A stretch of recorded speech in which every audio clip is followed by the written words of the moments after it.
Oh, Hey cool. Rob, what's Hey, going Chris, on? how you doing? Good, how are you? Good. Are you are a teacher today? Yeah, I'm the teacher today. Okay. I'm going to, because Crystal used to do Wallace. I'm going to go ahead and make you host, if that's okay. What? Yeah, Yeah. I'll make it work, whatever. I'll make you host, and then that way you have control. The recording's already all set up. So, yeah, hope you have a good class. I'm off to another meeting. Okay, both the two people who you wanted me to talk to from Austin, the other one I'm talking to today, both of Oh, them. good. Oh, good. They're both, I like them both. They're both very, I think you'll like them. They're both not aggressive, not the right word, but they're both go-getters. Awesome. Yeah, so I think you'll like them both. All right, my friend, have a good class. Okay, cool. Oh, Yeah. I didn't realize my video is off. Yeah, All okay, sounds good. All right. right, buddy, have a good one. Okay, see you, brother. Bye.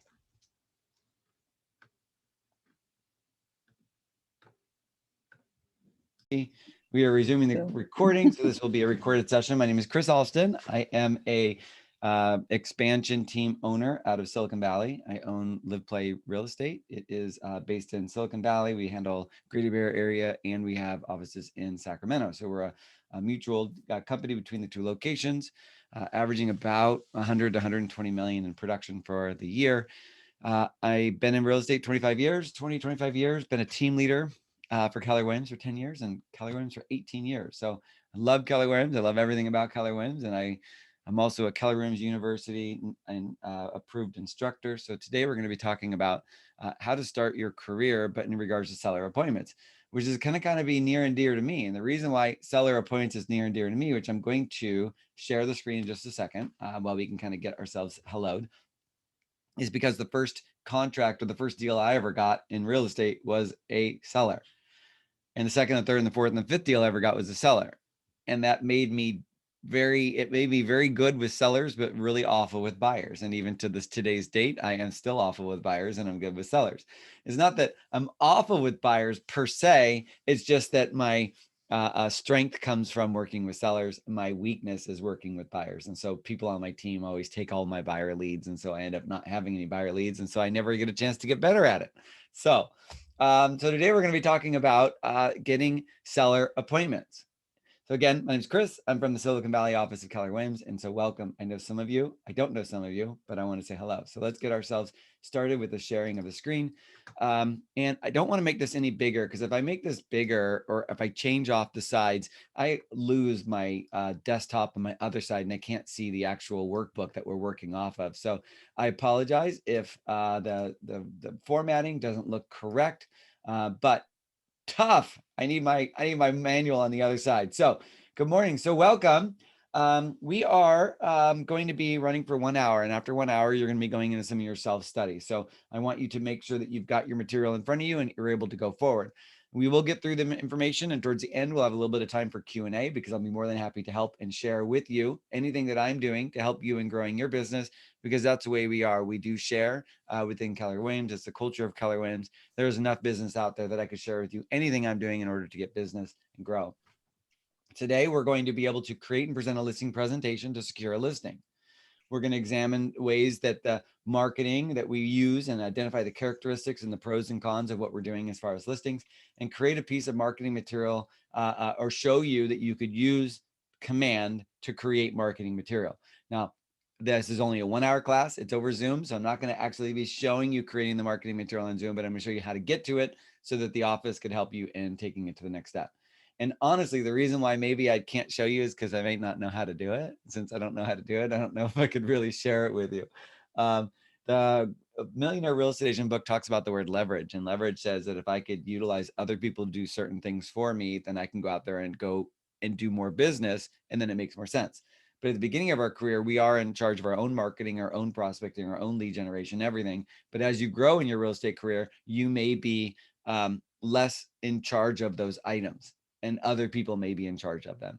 And I'm at the point where I'm not in charge of any of that aspect. So I don't know how to use Command. I don't know how to use, I don't know how to make DAs. I don't know how to handle the internal systems, but my team does, kind of like Henry Ford. He has people who know how to do it. I just didn't do it. Also, I kind of refuse to learn, so I don't have to ever do it. I could be like, I don't know how to use it. I'm sorry. I need someone else to do it. Okay, so that's what we're going to be focusing on today. So moving ourselves, we're going to be working on the seller listing presentations and moving forward. We're going to be talking about the idea of what seller wants. Now, the interesting thought is we ask ourselves this question, which is how sellers find their agent. And what do you guys think? I know that the answer is right there on the screen. Is you're cheating if you look at that screen. But I mean, at what point do you think a seller makes a decision to use an agent? What comes to mind? What do you think? There's no right or wrong answer. So imagine this. It's a middle of hot summer. And it's a hot summer. It is cooking hot, 110 degrees, and I am a roof repair person. And I call you up and I say, ring, ring. Hi, this is Chris from Live Play Roof Repair. Would you like to get your roof repaired? You're going to look at me and think I'm smoking crack. You're going to be like, no, I don't want your help. I don't need anything with my roof. Leave me alone. And if I keep calling you, asking you for roof repair, you're going to be like, no, I don't need roof repair. Right? But what about the opposite? What if it's the middle of winter and it's raining like nothing and suddenly the roof leaks on my lap, on my controller, and I call you and say, hi, I'm from Chris Alston Roof Repair. Do you need roof repair? Do you think they're going to choose me? Think they're going to talk to me? Probably. Yes. Yes, sure. Yes. So that's the idea behind how a seller finds their agent, where yesterday they may not want to sell, but today they do. And what is the thing that triggers them to choose you when they're ready to sell? Because a lot of people don't say, well, I'm planning on selling in 13 months and 3 weeks. And at that point, I make the decision to sell. Usually they go, okay, I'm going to sell. And usually they choose the person who they think about.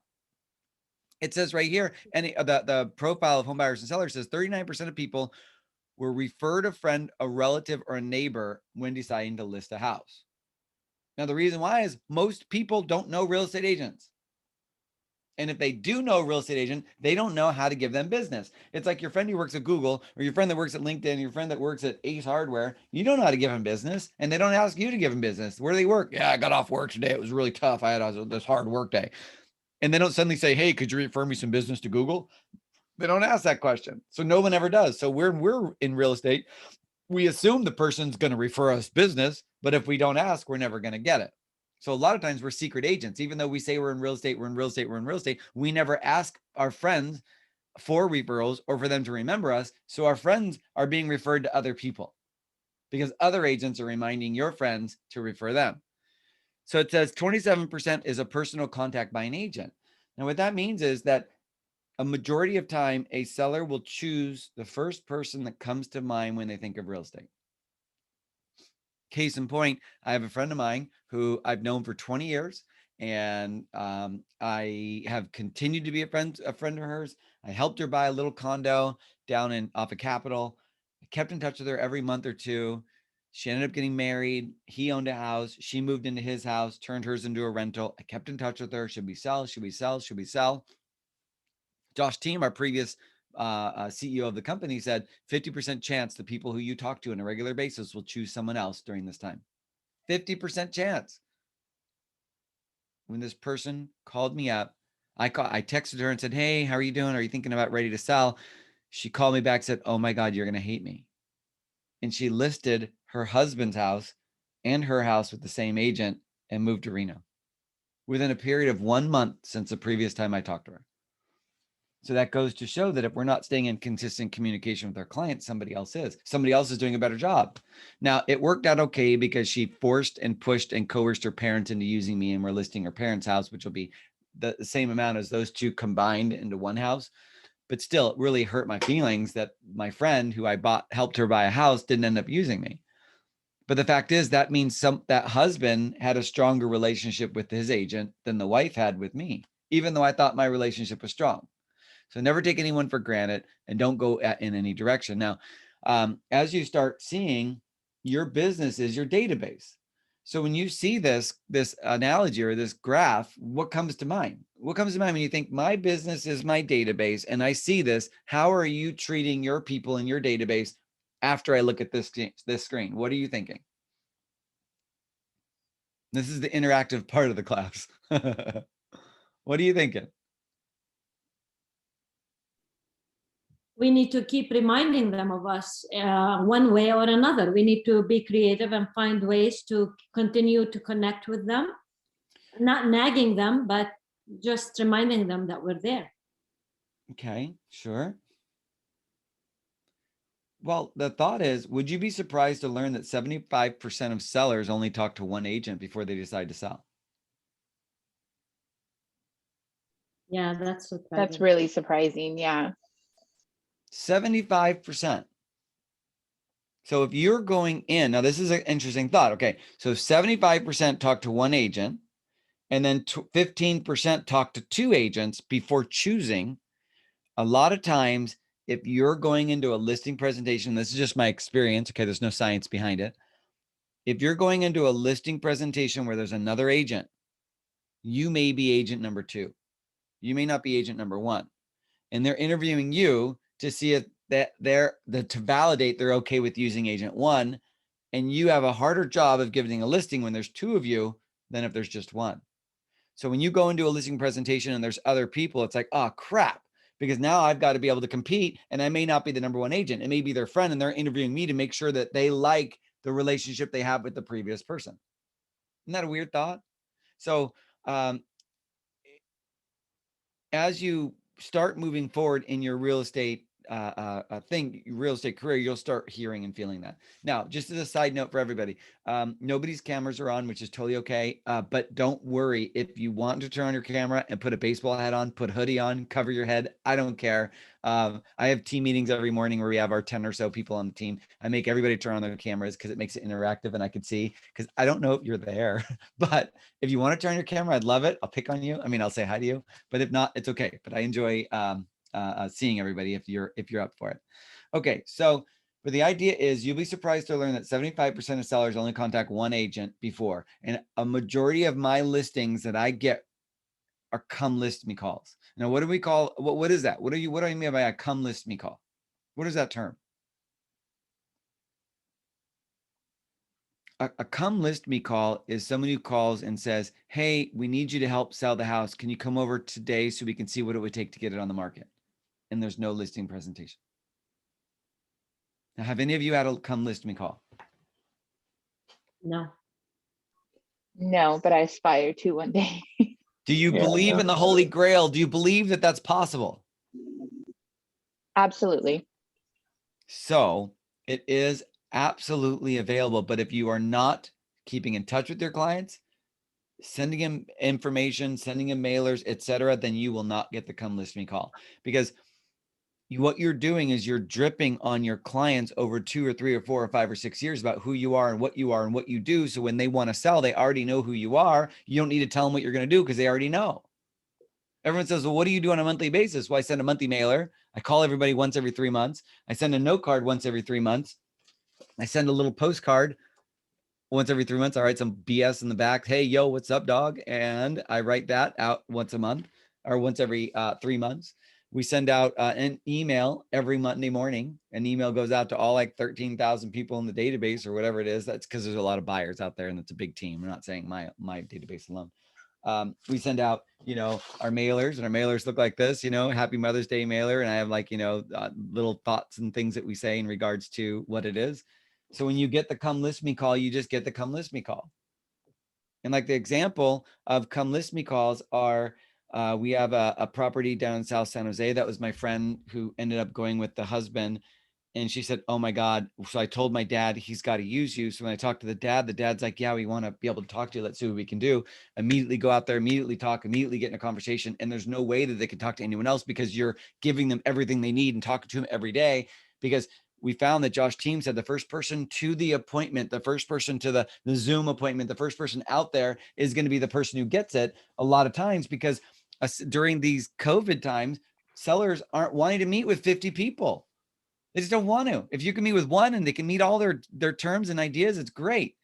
Now get a little bit nervous right now because open houses are starting. And what that means is your clients are now going to go into the den of agents trying to steal your client. So don't let your clients go to open houses. That's your first rule, number 1. Do not ever send your client to an open house at all, because that person that's sitting in an open house is trying to steal your client and they haven't been in front of a client in a year. It's crazy because we have all these new people on the team, and we're saying, hey, does everyone want to do open house? They go, yeah, I want to do open house. But they're like, I don't know how to do an open house. Isn't that a funny thought? I've been in real estate for a year and they've never done an open house. So that's odd because a lot of people do open houses before they do anything. So the point is you've got all these people are going to be doing open houses that have never done it before, and they're going to verbally vomit on everybody who walks in the door. So don't allow your clients to go to open houses without you. All right. So pulling ourselves back to that idea of the come list me call is exactly what it says. Come sell my house for me. And it would be non-competitive. But the way you do that is a long process. Let's give you an example of how that process would work. I go to my friend's house who does a party 2 times a year, not in the last year, obviously, like a fry fest. We fry, bring whatever you want. We deep fry and we eat it. Another one is like a pumpkin carving contest. And I go to the event, we bring the kids, and I meet everybody I can meet. Now, this is a husband and wife. I went to school with both of them. They've been a friend of mine forever. They helped build my house, and I refer them business. They refer me business. I bought their house. The gal's sister showed up with the husband. Never met them before ever in my life. Although we knew each other, obviously we've seen each other. So instead of asking permission to mail to them, I reverse searched their names on the title company or through the MLS and found their address. They live in Palo Alto. Well, great. So I started mailing a bunch of shit to them. I just started mailing shit to them every month. And about X number of months or years later, it was like 2 years later, I kept seeing at different events and we talk. He called and said, hey, we're thinking about selling and buying. Will you come out and talk? I went out and talked, and it ended up being like an $8 million transaction between all of them. Just because I took their names, I cold mailed to them, but after 3 to 5 years of cold mailing to somebody and seeing them occasionally, it becomes warm because they see you. So a mailer only works really, really well if you're able to create communication, but it's not overnight. A come list me call doesn't mean I just added them to my mailer yesterday and now they want to list with me. No, that would be a competitive listing where you got to go out to the listing presentation and do what you got to do. But if you build your database, build it strong, build it amazing, the people will just call you when they're ready. Unless someone's doing more mailing than you and you're not calling. Because the most important aspect, if I'm doing all this crap to my sellers, what's the most important part of my 33 touch to my sellers? It's the call. The call is the most important part. Why is the call the most important part of my 33 touch? 33 touch is from the MREA book, the Millionaire Real Estate Agent book, which means I'm going to not allow about 17 days to go by without touching my client. I don't allow 7 days. Mine's 7 days. Every Monday an email goes out to the entire database. Every Monday. I don't care what it is, it goes out. And then every one of my clients is on an auto search around their house. If they live here, I put a little geographical map and they get any listing that hits them because Zillow's going to do it. All these other companies are going to do it. So shit, I'm going to be just like them. I'm going to send stuff to them as well as a monthly mailer, a note card every 3 months, the postcard every 3 months, and a phone call every 4 months or so. And when I do make that phone call with them, I immediately send them out a note card referencing the call, and I get it mailed out to them. If anybody gives me a lead, if anybody gives me a referral, they get a Starbucks card that says with $5 and it says, hey, thanks for the lead. All right, so moving ourselves forward. So again, it could take 2 to 5 years to achieve that level. But if we're going to be in the business for the next 15, 20, 25 years, why not start right now? So how many of you have started building your database and are seeing some sort of a success? Tell me something. 2 of you guys tell me something about building your database. Give me a thought you had about building your database. I need 2 people to respond. Well, it's been kind of slow going, but it's funny. I'm adding to the database every day, and it's new people seem to creep into my mind that I hadn't even thought about. So like, as you know, previously I'm kind of thinking, oh, well, I exhaust all my, immediate options with regards to who I have in my sphere of influence and who I can add into my database. And then it seems like kind of the more I think about it, I'm starting to expand my understanding of what my sphere really is and who I, been in touch with and who I can get in touch with. Okay. So that just expanding that kind of that idea around how to reach out and who to reach out to has been that's been pretty interesting for me. All right. So if I look at the Millionaire Real Estate Agent book, again, this is like the textbook for doing real estate. I'm not sure what page that one is on, but it says there is a definition of your database. Your database is people who you have met versus haven't met. That's it. Anybody you've met can go in your database. Anybody.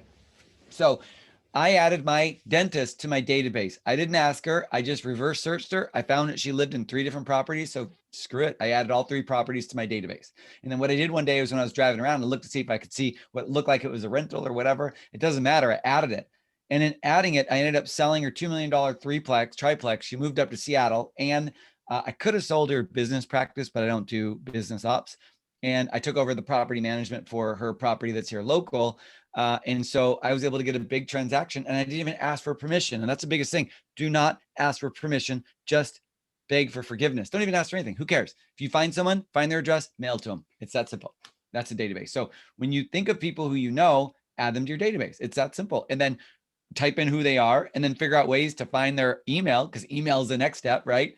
Email is okay because you can email them. An address is even better because you can mail to them, but make sure you mail. If you use Michael Lewis Marketing Suite, it's 100 is the minimum that you could use. I know through Command, there are some options and so forth, but you should be establishing before you set up a geographic farm, make sure you set up your psychographic farm, which means you're mailing to your database on a monthly basis.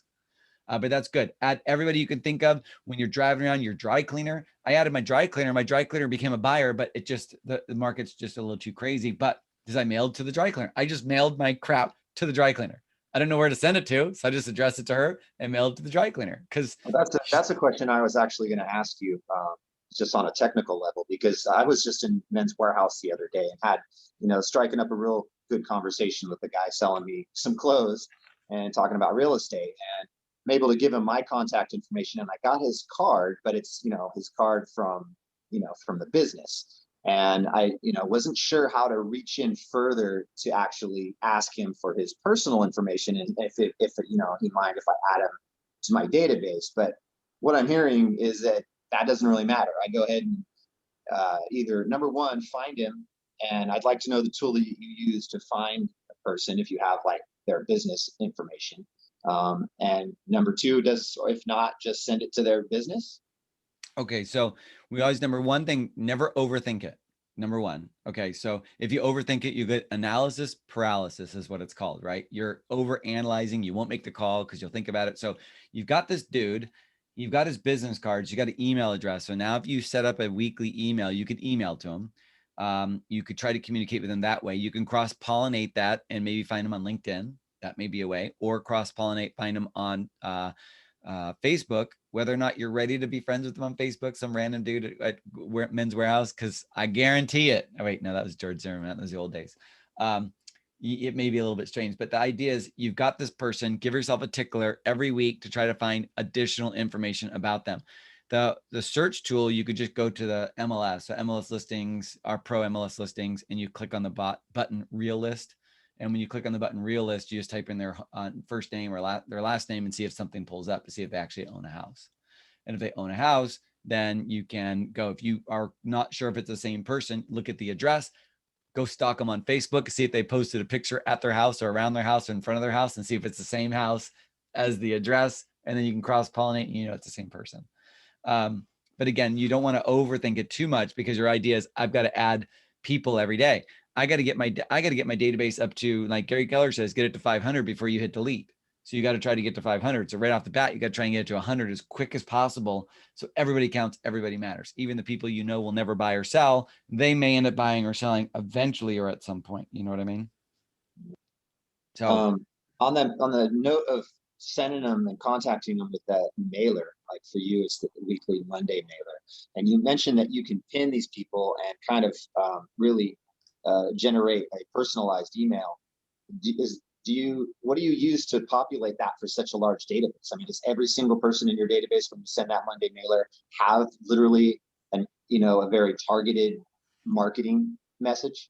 That's good. That's a really good question. Okay, if you're doing it right at the beginning, tag your buyers, tag your sellers, and send an email to the sellers, send an email to the buyers, send an email to the investors. So they're all separate, right?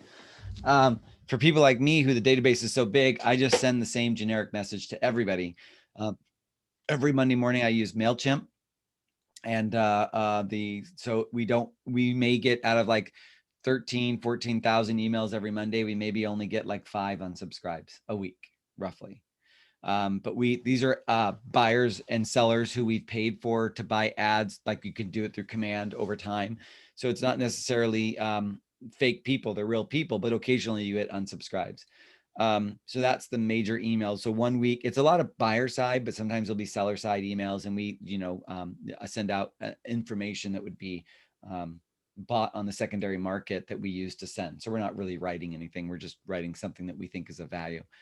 And then the automatic search for your seller, every time you meet a seller, you tell them, and you have their email, hey, for marketing research, I set you up on a neighborhood research for real estate to show you what's for sale, what's pending, and what's sold for. So you just know what's going on in your neighborhood. Hope you enjoy. Thanks. Bye.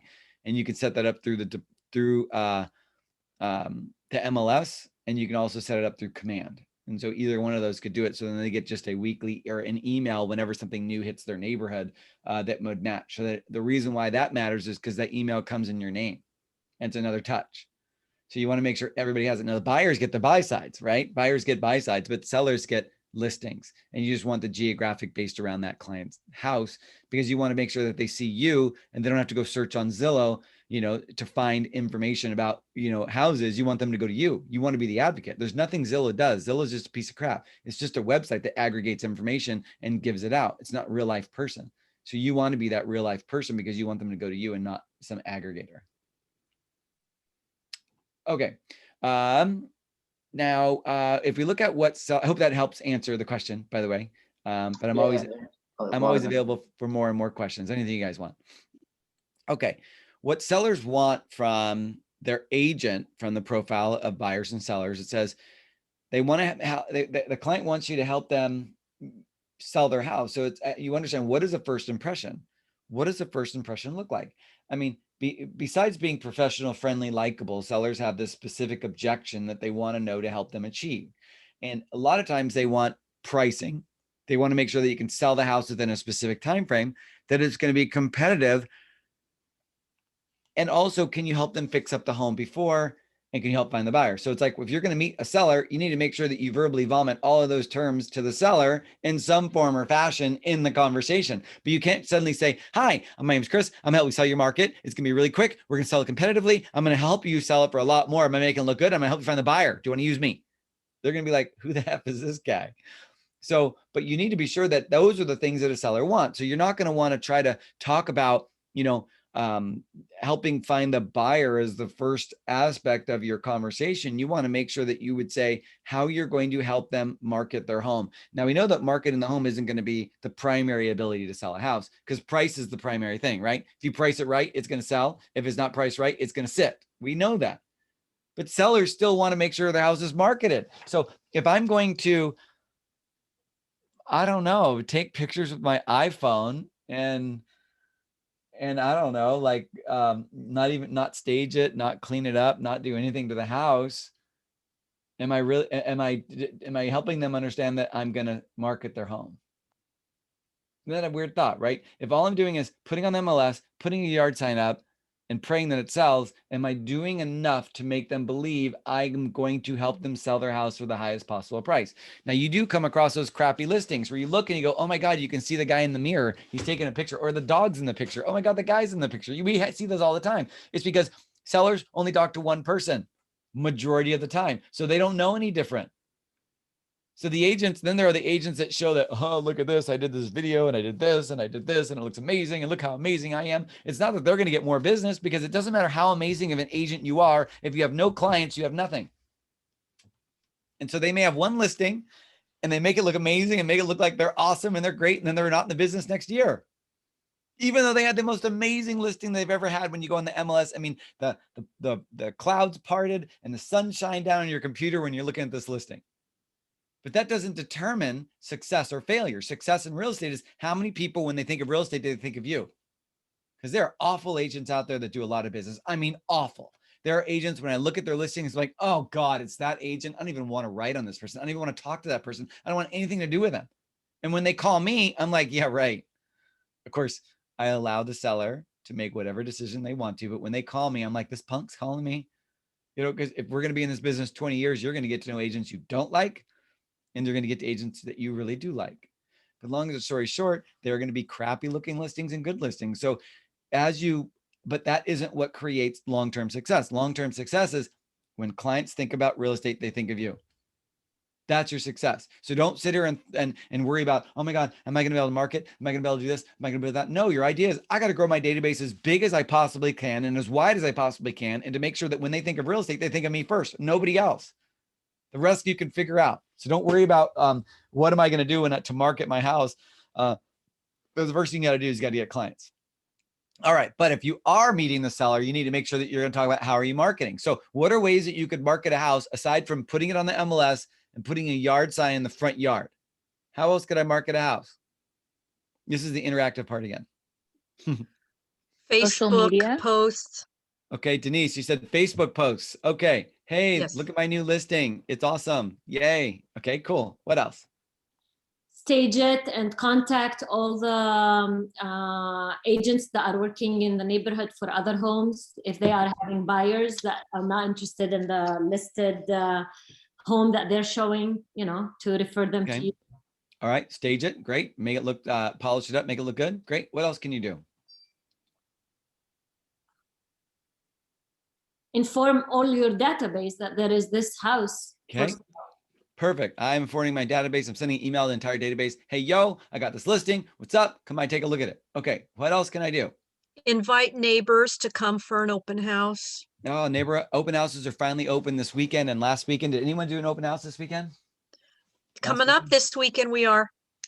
Yeah, I've got two. It was, but it was a lot of them are doubling up. A lot of the agents on the team are doubling up because they're like, haven't done it in a year. Can we do it together? So it's like 2 people per house because they're not sure what they're doing. So they're going to kind of do it together. What else? What's another way? Okay, so all the agents too. Okay, perfect. When you take a listing or whenever you have a listing, there's going to be lots of different things you can and can't do or should or shouldn't do. And it's up to you. Every agent's going to be different. Every agent's going to have their own idea. But if you look at this list where sellers want help marketing the home, selling it in a specific time frame, price it competitively, helping fix it up, and helping to find a buyer, are you answering all those questions in your presentation? Now, you can't say, I do this, period. You need to say, I do this because it'll benefit you as such. Well, in marketing the home, we're going to be setting up, Facebook advertising. If you just leave it at that period, it's like, so what? I'm going to set up Facebook advertising because if I just use the MLS, your home will reach about 120, 130 people. If I do a Facebook ad, I could reach up to 7,000 people per day. Now, the difference is back in the old days, people would use the MLS to search for homes. Now it doesn't work that way. Now we as advertisers must find them. And we put your home in front of as many people's eyeballs as we can in order to get them to see our house, because we don't know, because they used to go to the MLS to look. Now they go to Google, they go to my site, they go to the MLS, they go to this site, they go to that site. We don't know. And I can't guarantee where they're going. But what I could do is every time they search for properties, they leave little cookies that they're looking for a 3-bedroom, 2-bathroom home in the Cambrian Park in a wonderful neighborhood. And now I'm going to advertise your home to people that are searching for that type of home in Cambrian Park, because I need to get as many people as I can to see your house in order to get it sold, because I need to help you understand marketing your home is more than just putting it on the market. Does that make sense? Oh yeah, it makes sense, right? So what you did is you told them, I'm going to market the home, and this is the reason why. And then you say to sell the home in a specific time frame. Well, Mrs. Seller, we're finding that the average time on the market right now is about 14 to 18 days. But a perfect home or a home that is highly desirable will sell within the first 7 to 10 days. It's off the market. So if a home is on the market longer than 7 to 10 days, most agents will call me and ask me, what's wrong with your listing? Why isn't it selling? Isn't that crazy? They're going to ask 2 weeks on the market, and the first question out of their mouth is going to be, well, why didn't it sell?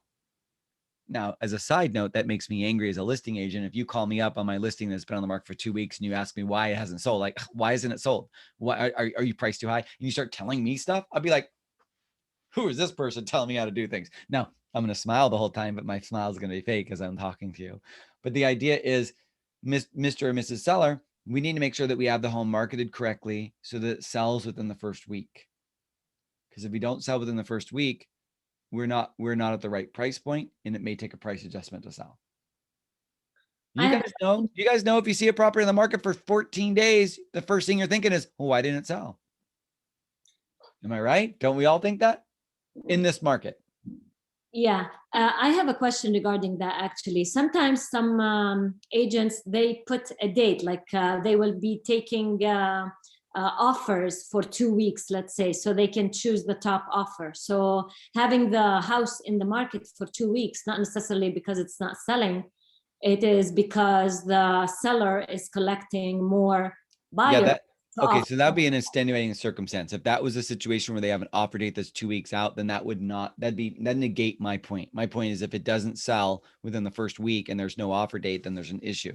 Now, leaving a property on the market for 2 weeks is awful. I do not recommend that at all because the buyer, you want to, like if you're fishing, you throw a lure in the water, you want the fish to catch right away. If they have 2 weeks to think about the house, they'll find 2 weeks of reasons why they don't want to buy your house anymore. Unless it's priced so low. Average price is 1.2. You list it at $999 and you give 2 weeks. Well, the problem is so many homes come on the market and then they sell. They come on the market and they sell. So the person that was interested today has to wait 2 weeks. No, they're going to buy another house within now and 2 weeks. Unless it's such an amazing house that you walk in and it's amazing and it's priced amazing. Okay. So as you start to see, when you start understanding what a seller wants, you got to help them. Now, if you sell a $1.4 million house and you get a 2.5 commission, what do you get? How much money? Come on, everyone knows. It's easy commission. That's easy. Easy. If it's let's say 1.8 million to 2.5. Okay, I'll make it easy. It's 1.5 million to 2.5. What are you getting? Well, 1.5 is 15. The next one is 15. That makes 30. Half of that's 7. So it's 37.50. Easy math. So I'm making $37,500 in a $1.5 million house at 2.5% commission. If it's 3% commission, you're making $45,000. So if I was based in Kansas and the list price was 200,000, the money I would make would be 5,500. But here it's 40. So the seller has a certain expectation because if all I'm doing is putting a yard sign out and if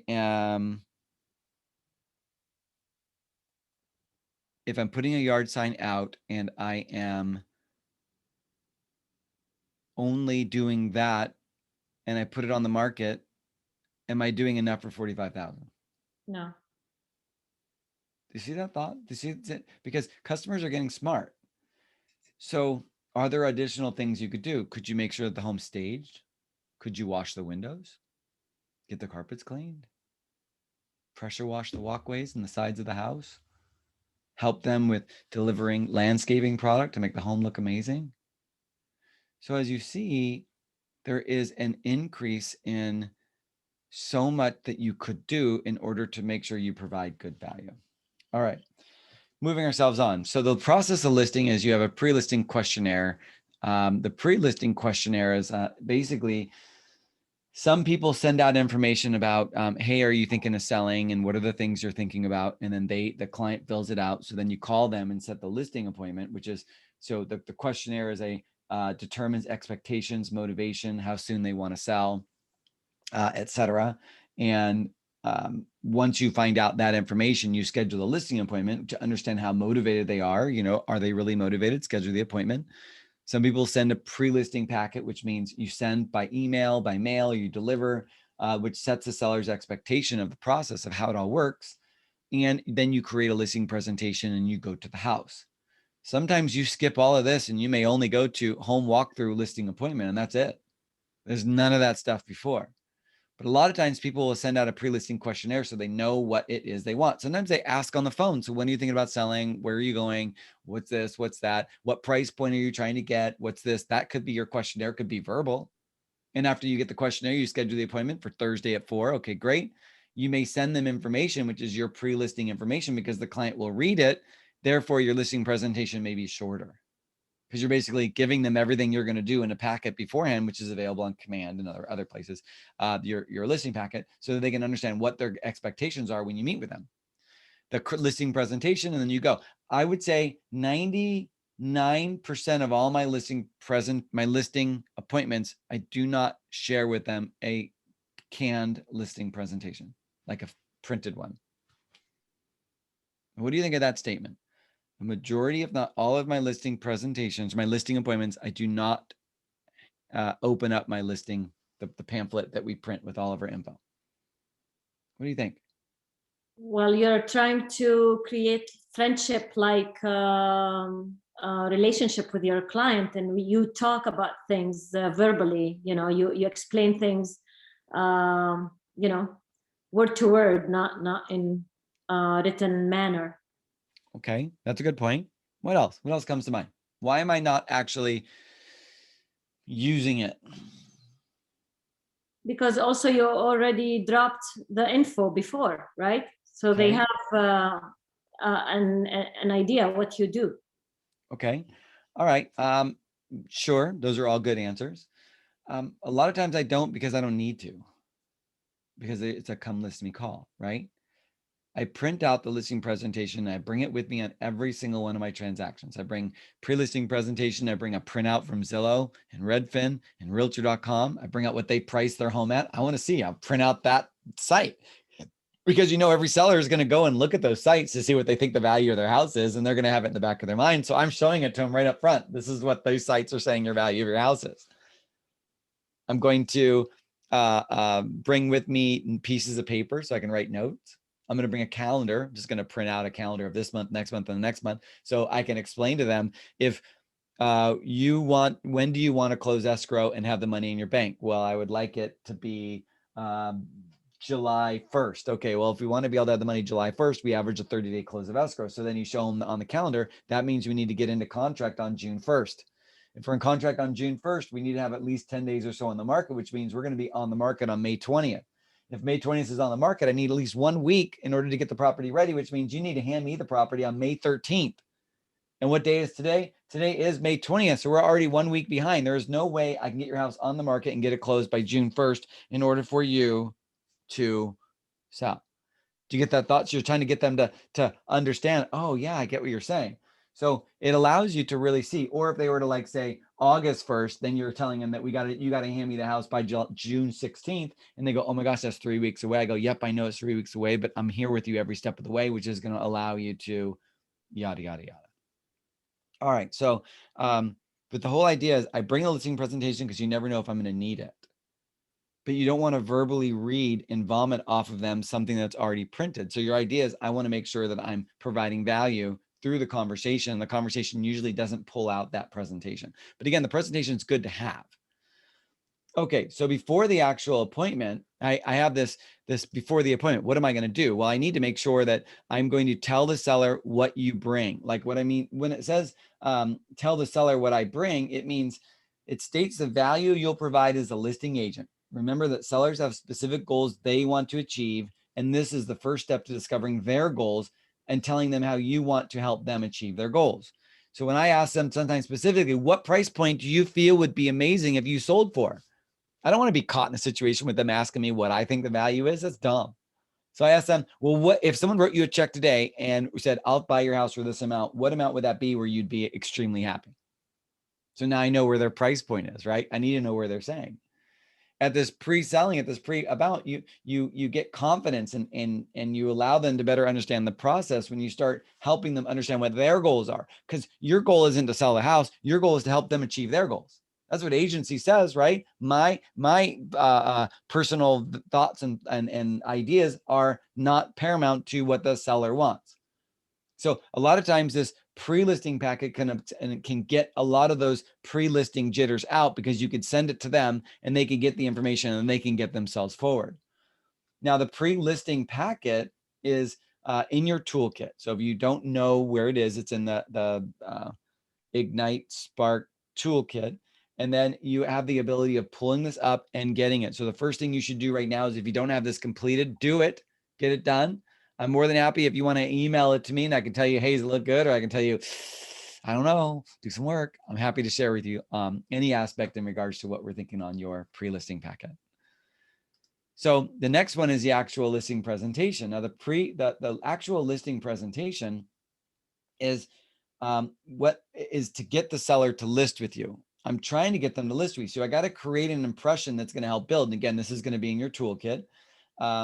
And you're going to be able to set expectations, share your price point. And when you start talking about pricing and price points, I would recommend trying to talk to as many agents as you can and see how they do it, because people on my team do a lot better idea of scheduling and ideas of price points. I am just not that good at of being able to analyze price points and come up with the price. I'm better understanding the market and what's the market going to determine, and how's the market going to react to the price that you want, because it may be worth 500,000, but if you put it on the market for 500,000, it's going to sit. So we may have to price it at 575 because that's where everyone else is in order to get it to move.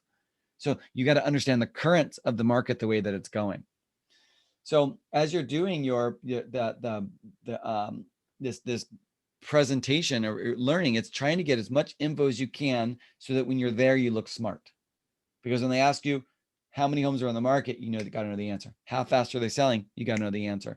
If there are homes that are pending sale, you need to know how much they sold for. Hi, Mrs. Listing Agent. My name is Chris with Keller Williams Realty. I'm doing some buyer research in the area, and I noticed that your property on 123 Annie Street, you sold it in 7 days. Oh my gosh, congratulations, by the way. But I wanted to find out, how many offers did you get? Okay. Yeah. Oh, that's amazing. You got 5. Oh, that's great. Now, did you get any preemptive offers? Well, I got 1. Okay. And why didn't you accept it? Because of this and that. Okay. Now you got 5 offers. Did you go a little over asking or a lot over asking? I went a lot over asking. Oh my gosh. Now, were there any contingencies? Were they amazing? Yeah, no contingencies. Oh my gosh. That's great. Now, is there anything else that maybe you could share with me that would help my buyer understand? Of course, you're working with a seller, right? But you're trying to pretend it's the buy side, because a lot of times they won't share it with you if it's a seller. I just want to know what else in regards to the market would you say? Because I really want to understand what's going on in the neighborhood. Okay, fantastic, great, thanks, bye. Now, if you're going to list the home and it's like down the street, maybe you have your friend call and ask. So it's not you doing it, it's your friend. So at least you're getting information. So now you got information from all the pendings, which is an idea. So Mr. Seller, Mrs. Seller, we're going to do a snapshot. If anything is sold, we have comparables that are sold, comparables that are pending, and there are comparables that are on the market. The solds are going to talk about a market from 30 to 45 days ago. Pendings are going to talk about a market at the moment they went pending, and the actives are going to show you what's moving right now. So really, we want to look at the pendings to see how many buyers are in the market, because if there are right across the street, there was a home that went pending and had 5 offers, 1 won, 4 didn't, which means we have 4 people that are ready and willing to write an offer on your house if indeed we put it on the market at the right price.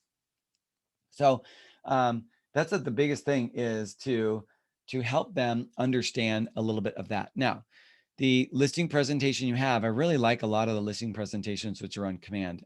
They're pretty, they look good, they smell good. I really like them. So what I would say would be to print out these listing presentations, work on them every day in order for you to get them to look amazing. Now, a lot of times people say, well, why do I need some of these pages? Now, let me get back to my guide. This page is important because at the end of the day, the real estate business is a relationship business. And this part of the listing presentation is about the relationship. It's important. Doing this piece right will allow you to be able to say, am I doing a good job? Because you're letting them know, I'm here to help you sell your house for what you want. So when you ask them, what's the one thing that has to happen to make the dream scenario reality? Well, I need this and this, this. How can I make that happen? Well, it's weird when you ask that question to a seller, they tell you what's most important to them. And so you better gear your presentation based upon the answers that your seller is giving you on that slide right there. All right, moving forward, a couple more slides here. So when you're presenting the actual listing presentation, you're going to go over the presentation with the seller. And a lot of times, if you are nervous at the very beginning, if you have an iPad, perfect. If not, print this and you just walk through each page and you just have a conversation. But make sure you ask questions so that they can give you answers. Don't just talk. If all you do is you talk, you're going to verbally vomit on the client and they're not going to be very fun. It's kind of like saying, the person who talks the most in a conversation, they may be an interesting person, but if you're allowed to talk a lot, you're an interesting person to talk to. And that's what you want to do. You have do more listening than you do talking. So the listing presentation is created and it's given and it talks about, hey, I'm going to help you and so forth. But when you finish that, you're going to get to a point where you're going to have seller objections. Now they're in your script. In your tool bag are going to be scripts that you can review. And that's why it's hard, because on Zoom calls, we don't have the after class for an hour of going over scripts and objections. A lot of that is done on your own. However, when you're an objection isn't mean, no, I don't want to use you. It's no, I'm not ready yet. And so an objection is just, I've got to overcome the objections. I went on a listing presentation 2 weeks ago, and there was so many freaking objections, and I'm finally signing the listing today. So it wasn't an objection, I want to use you. It was just a pain because there was so many objections. I had to talk to the daughter. I had to go back to this person. I had to go back to that person. He even thought that maybe I wasn't that interested in selling his house because I wasn't getting back to him some information, but I was trying to give him space so I wasn't all over him every minute of the day. So he accidentally sent a message to his daughter, but he ended up sending it to me. And it says, I don't really think he's that interested in helping me. I'm like, oh my God. So, and at that point, we got to realize there's a fine line between being aggressive and being too passive. And I was being too passive because I thought that would have been the right thing to do in that situation. So as the listing appointment that you have, your listing appointment is time to show off your hard work and get the listing. A couple points are, and I'm not talking about anybody in general, take a shower, get yourself groomed, make sure you smell good, make sure you look good, wear whatever it is that is appropriate for your appointment. If your client wants you in a suit, wear a suit. If your client wants you in the equivalent of a woman's suit, I don't know what I call that, a woman's suit, wear that, blouse, whatever. But if it's your cool buddies from Google, if you wear a suit, you look like an attorney. So that's not going to work, right? You can't go to your Google friends in a suit. When I go visit my friends at Google in a suit, they always go, God, you look like one of the lawyers. Get out there. Next time, you cannot come here in a suit. No, wear jeans. So, and that's okay. I'm not saying that's a right or wrong. I've just worn suits because I was a shoe salesman 28 years ago, and I had to wear a suit to school, not school, but work. So wear whatever is appropriate for your client, but make sure it's cleaned and you look clean, your teeth are brushed and you're ready to go and practice. Don't go in there looking sloppy because that's your opportunity to take, to fly. When you go into the house, you're going to do a walkthrough of the house. So a lot of people think, well, where do I go first? Well, the first thing you're going to do is you're going to set their stuff down on the kitchen table is where I always say, and try to sit down and don't do the walkthrough yet. Just trait commonality, talk to them, enjoy, see what their thoughts are. Where are they trying to go? What are they doing? You're not presenting, you're just talking. When you eventually get a chance to walk through the house, you've already established a rapport, because if you haven't established a rapport, a walkthrough is really weird when they're really like, and this is my stairs. Yep. Yeah, it's weird. So sit down, have a conversation, and then it will come around to having that walkthrough. But don't talk about selling the house and the marketing or anything because you haven't seen it. So tell me, what do you think my house is worth? Well, I haven't really looked at it just yet. I mean, it's amazing. I love your entry. It's great. I just want to review a couple quick things and let's go take a look. What do you think? And then you do your walkthrough. And as you do your walkthrough, you better be taking notes. You better have a pen and a pencil and a pad of paper and taking notes, or an iPad where you're typing out your notes. Otherwise, they're going to be like, what is this guy doing? Is he going to remember all the shit I'm telling him? So have that walkthrough survey. It could be pre-printed. And if you are worried about what to say on scripts, write out your scripts on your survey. That means what you're writing. So as you're walking, you can read the script out of what you should say next because it's written in your portfolio. You're just like this. So tell me, what's the one thing that you feel is the most important aspect that a buyer would like about your house? Your script is written right there, but they don't know. They think you're just smart. All right.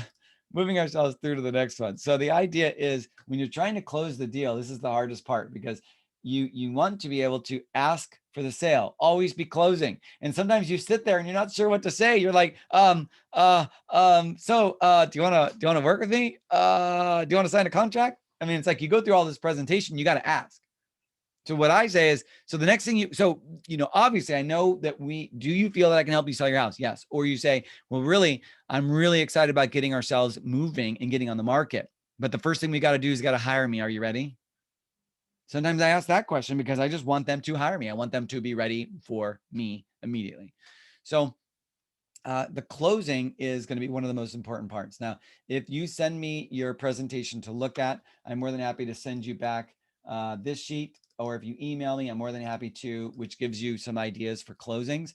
I don't know who you guys are, so you have to email me. I'm calston@kw.com, or just email Rob and say, how do we get hold of Chris? CALSTON@kw.com. I'll be happy to send this. Feel free to send your listing presentation to me. I also have a podcast. So if you guys want real estate related podcasts, you can load in on your walks. I talk about real estate stuff that will help you as a real estate agent. It's just Real Estate with Chris Alston. You can get it at iTunes, on Spotify. It's free. You just click the button on the bottom of your screen right here that says podcasts, and then you just type in Chris Alston and you'll be able to find that site. So just click on podcasts and then type in Chris Alston or Real Estate with Chris Alston, and you should be able to find me right here. And there's just a bunch of episodes on, I think my last ones were on escalation clauses. Like, what are they? How does it work? How do you do, my offer will be higher than the next offer or something like that, or differences with counter offers versus multiple counter offers. But it's all just fun stuff, quick 15 minutes. All right. So moving yourself to the next step, our last couple of questions, or last ending is, your listing presentation is going to suck the first time you do it. I'm just going to tell you right now, but it's okay. We learn a lot through failure. We learn a lot through not doing it right. We learn from our mistakes. So the most important thing you can do is create it, do a listing presentation with a friend, screw it up, practice and learn. And then when you have your live run through, that's when you're going to learn the most, is doing that live run through. Now our classes are only 1 hour. And so we're reaching the very end. Is there any thoughts that you wanted to share with me that you wanted to ask? I have time for maybe 1 or 2 more questions. I've got my team meeting, which starts at 10. But I'm glad you guys are here. We kind of chatted. Is there anything that you guys wanted to review with me that I could share? Because happy to share anything with anybody for anything. Oop, you're muted, by the way. Someone was talking. They're muted. But does anyone have any questions or any thoughts for me? All right. So again, my name is Chris Alston. I'm at the Silicon Valley location at Rob's office. Feel free to email me at calston@kw.com. If you have any questions, it may take me 24 hours to respond because I do run a large team. There's about 15 or so of us. And so I can tend to be busy. But I will be more than happy to share anything with you and be able to help. You can't learn everything in an hour. Okay. So the presentation, this is a quick run through of information. But you can't learn it all. And the point is always be learning, but don't be afraid to go and do, because that's going to be the best way to learn, is by going out there and doing. So thank you for coming in. I can't hear if anyone's talking because everyone's muted, but I appreciate you guys being on the call today and sharing your ideas. So without anything else, thank you guys and gals. Have a good day. Thank you. Thank you. Okay. Bye, everybody. Bye.